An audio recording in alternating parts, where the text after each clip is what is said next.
Well, there is a huge change that is happening in the world of cycling in Africa, and that is because one company has decided to change the narrative, and that company is Golazo. They signed a deal with CAC, the Confederation of African Cycling, and they are taking over the cycling tournaments and cycling championships to the next level. And that's why we've had the most successful championship happening this weekend right here in Kwale County. And I'm privileged to be having the CEO of Golazo Global, Mr. Bob Verbeeck. Bob, thank you very much for having this interview with us. It's a pleasure being here. Welcome to NTV. Thank you. What a wonderful weekend it has been right here at Kwale in Diani. I mean, cycling, we've seen 30 nations, 320 cyclists just converge here in Diani. Who would have thought for this wonderful championship? Yes, obviously it's a big success with so many nations participating. It is a record to have more than 30 nations here. This is really the second CAC championships that are also aired on television in direct, with fierce competition, some countries that were unexpected also taking medals. Some obviously are expected to take medals. South Africa has had a long history in cycling, but we saw a youngster from Rwanda winning a youth category. Ethiopia has been fairly successful. And obviously we're all rooting for Kenya because the championships are in Kenya. For sure. This is the second time it's happening right here in Kenya. And all this success has been brought about by the partnership that you have with CAC. I mean, what inspired that idea to come and partner with CAC and bring cycling into Africa? There's actually a very simple idea which we discussed with the CAC president and the UCI president, David Lapartière.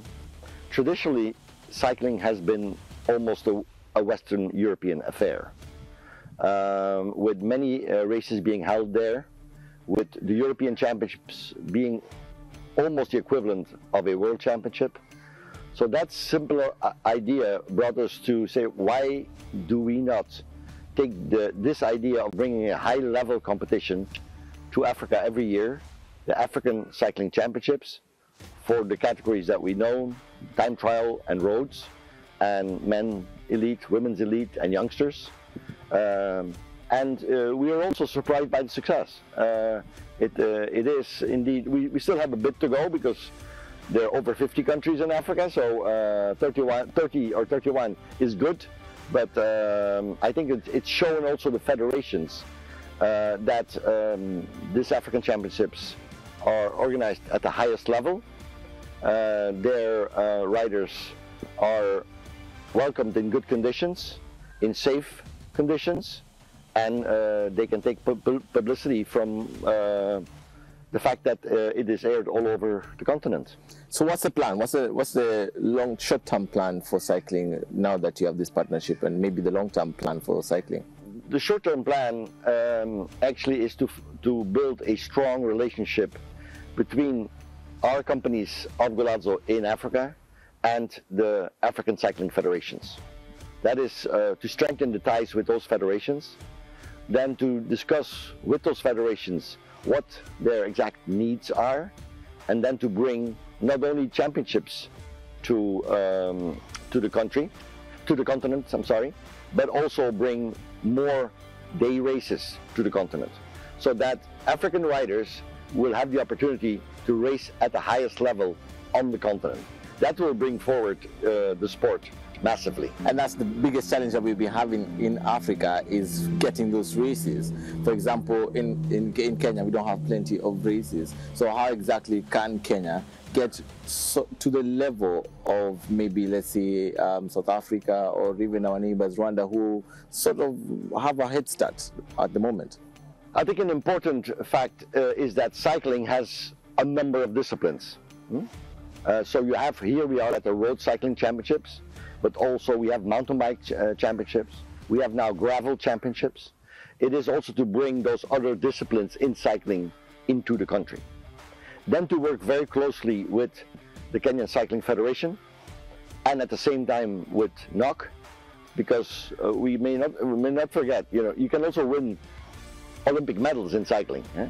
and then together with the federation to set up a few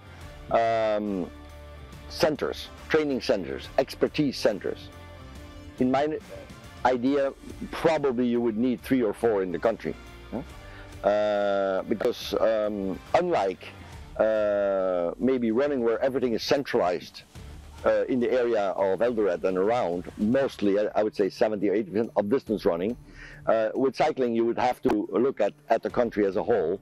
I'm looking now at those centers because Kenya guys have owned bicycles, and we have plenty of people who have been riding for years and years and years. But then again, somebody's asking themselves, then how can I benefit and get an eco living from cycling? Yeah, what also will need to be done is, once you build on the talent, is that you will have local, first amateur teams, then pro amateur teams, and at the end have pro teams.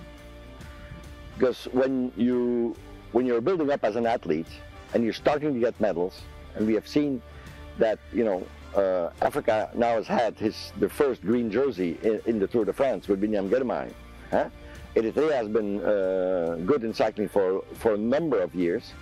So when you take that, when you bring that talent needs to be nurtured somewhere. So outside the races, you will also need teams. The cycling is a team sport. It's not unlike running, where running is very much an individual sport. Cycling is a team sport. We saw it yesterday in the women's elite, where actually a number of riders from South Africa were sacrificing themselves, that's how it's called, for the leader to win. Because there's another dynamic. So, and because teams are so important, you need actually to be part of the team so you can also train together. And that's how they can start to earn a living from cycling. Yes, and also obviously cycling is also a sport that requires quite some investment from you as a rider. Obviously you need a good bike, you need a few bikes, better, and you need equipment that needs upkeep, and you have that equipment that needs upkeep all the time. So for you to be in a team, the team takes care of that. So you don't have to take care of that as an individual. The team structure actually pays for that. So it takes then away the financial burden. So how can Kenya leverage on the opportunities that are there currently? It's a bit of a circle. So first you need those events, which are coming now. Then individuals will see, oh, those events are aired on television. I'm getting coverage. Then there will be interest from teams. And then you have the riders. Obviously, you can have a 2-layer startup where you say, first we have the continental teams. So as a rider, you first become part of a continental African team. Then afterwards, you can join a pro tier, a pro tour team. A bit like what somebody like Binyam Girmay has done. So for Kenya, the 2 championships that we've had, what's been the story behind them? Has it been successful? Kenya is now not only known for its runners and some other sports, of course, because you're also quite good in a number of other sports, but now also cycling is on the map. And that's what we wanted to do, is we put cycling on the map and then grow it from there. So you will see different initiatives outside the African Championships. I think we are thinking about a tour of Kenya, which will showcase the whole country. Because a good thing about cycling is that you can actually tour. You cover a distance of up to 200 kilometers in one day. So if you have a 5-day staged race, a bit like the Tour of Rwanda now, you actually can showcase quite a bit of the country. To promote also not Kenya only as a cycling destination, but as a tourist destination and as an economic center of excellence. So in, let's say, 10 years' time, where do you see cycling in Africa? There will be a number of riders in the pro teams. There will be a number of competitions at a professional level. Not only having Africans participating in those competitions, but also people from all over the world. We just witnessed one of the most successful UCI World Championships ever a number of weeks ago, or a few months ago. Everybody was here. Pogacar was here, Evenepoel was here. Yeah, the best riders are willing to come to Africa. So that will also obviously elevate the sport. Thank you very much, Bob. You're welcome.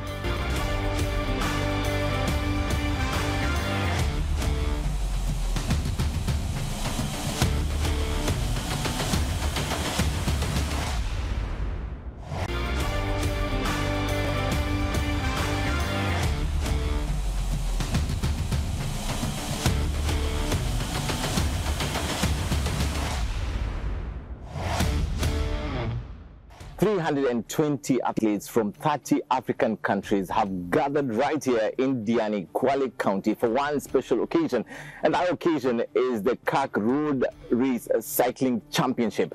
The 19th edition has been taking place right here in Diani, and today we are privileged to be having a double African champion in the ITT category, a lady who, I should say, she has come to love Kenya and Kenya loves her back.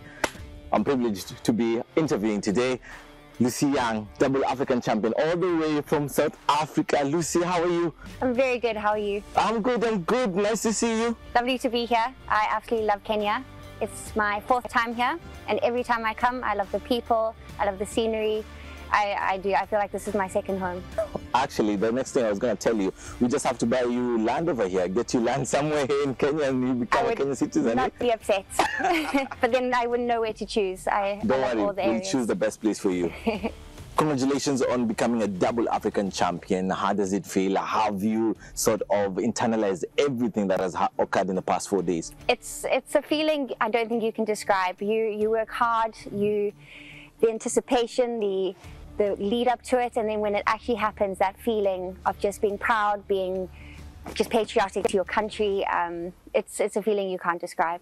I remember seeing you at the podium when you were hearing the South African national anthem play, and I could just see that smile. You were so happy. When I was a child, early on we would write kind of goals, and one of the goals was to stand on a podium and see my flag raised with the national anthem, and so I am living out a childhood dream. When did you start to think about cycling? Did you think it was going to be cycling that would enable you to get that opportunity? I didn't. So I was very sporty in school. I was a swimmer, I did athletics, I then moved into horse riding, and from there I thought maybe horse riding was going to take me to the top of the international level. And then from COVID, I found triathlon and was very strong in the swim and the cycling, and the run I wasn't the strongest. So I would be about 11 minutes in front of the rest of the girls off the bike, and then I'd get run down. So I found triathlon wasn't really my strongest discipline. And then after COVID, meeting Brandon, I was having a small hip injury with my running and just decided to go straight into cycling.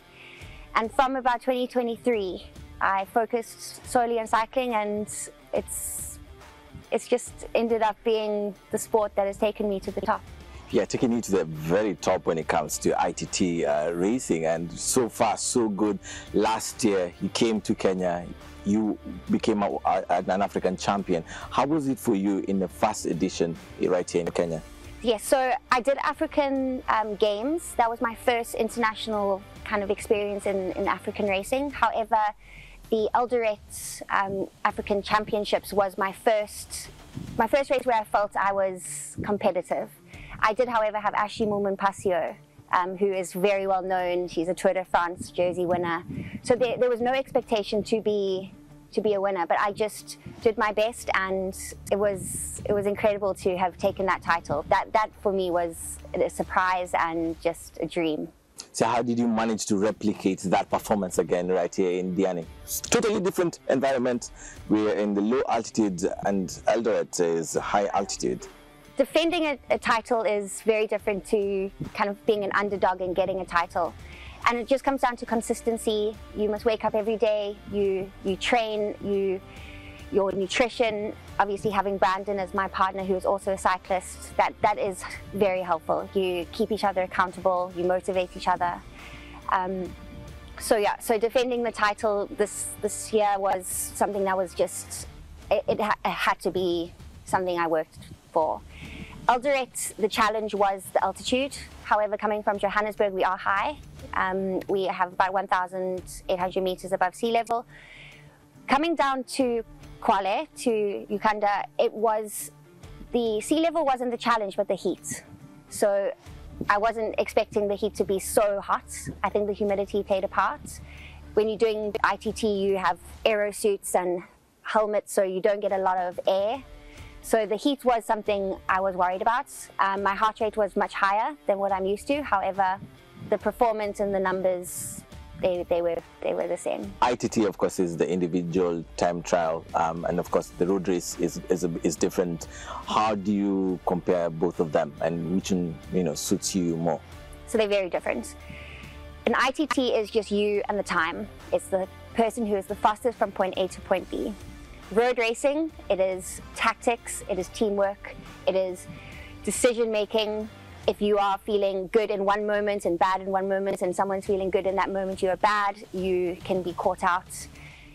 Road racing, I love. I do. I love the teamwork and the unexpected kind of chances. However, my heart is with the ITT. I become a different person on my ITT bike. I stand on that start line and me and my bike are one. On the road race, it's a very different, but good in its own right. Because yesterday we saw that dynamic come into play. South Africa, your teammate Haley Preen emerged victorious, but then again, it was plenty of tactics here and there. At some point, we thought you were the one who was going to win. In fact, plenty of the fans and the commentators actually thought you were the one who won, but you made the tactical move. The tactics were that we were going to just, as a team, keep things from going up the road. We felt that that was dangerous, so I felt we worked very well together there. Towards the closer point, towards the finish line, I felt that I could really give my country the best by almost sacrificing myself. The Ethiopians and the Eritreans are very good climbers, and I just didn't know if my legs were going to really kind of take me right to the top, so I thought, let me just work for my team and just make sure that we get that win. There was a point on the second climb where I got distanced slightly off the back. I saw that there were two riders up front and our two South Africans hadn't reached them yet, so it was a decision I made to attack from the side and then ride the rest of the group to the girls who were up the road. And at that point, if you would say it was suicidal, it was a mission that I felt actually won South Africa the title at the end of the day, because Haley was able to execute that finish line. Selfless, you would say? I'm just proud to be part of South Africa, and for Haley to just execute it is the main thing. Talking of Brandon, many wouldn't know that he is now the African champion in the ITT category, same as you. We have two champions in the same household. How's that relationship, and how did you guys meet, and how do you guys work together just to become a power African couple? So we met through cycling, as you would expect. It is absolutely incredible having both of us with the stripes. You spend a lot of time together, you learn each other's weaknesses and strengths and motivations, and so to see your partner excel on that level. And I think I said to a few people when I was at the finish line at the ITT that I feel more stressed supporting and waiting for Brandon to come home, like with the race, than when I raced it myself. You just want the best for your partner. We were together at the start, and you were busy taking photos with Brandon and together, and it was a really wonderful moment. So you must be enjoying traveling with him. It cuts out the stress. It does. It does. You can lean on each other in life, and then when it comes to racing, you just take comfort in having each other there. You know, so I know kind of when he needs water or when he needs ice, and he'll know when I need water and ice. So the support is incredible to have each other. And I think we were talking, there's not many couples that actually have the continental titles or just international titles in the same year. So for us to both be wearing the stripes next year is an honor. So how do you guys train? So I actually have a career. I'm not a pure cyclist for my career, so I wake up about 4 in the morning, and so does Brandon, and we ride together about 3 or 4 hours in the morning, and then I get ready for work and I go to work, and sometimes you'll ride again in the afternoon. But we train hard. We have intervals, we do long rides, we see a lot of South Africa as well with our cycling together. But yeah, it's a very, very big commitment, both being professional cyclists. So does it help to strengthen the relationship, the fact that for many athletes, when they travel, they leave their families at home, but for you, you go together? Does it help strengthen your relationship? Yeah. It does. Even where on a weekend, if you go for 6 hours for a ride, you're together. So it takes kind of the stress out of feeling like you're neglecting one another, because you're not. You are together a lot. Just one comment is just making sure that you support your partner when they haven't won. So if you've won and they haven't, as last year, or if he's won and I haven't won, it's being able to celebrate yourself, but also understanding the slight disappointment when your partner hasn't won. And I think that's what we can get, because you understand it. Yeah, congratulations to you and Brandon. Brandon, at least last year he got a silver medal. This year he managed to convert it to gold. So congratulations to both of you. Looks like you're doing a terrific job.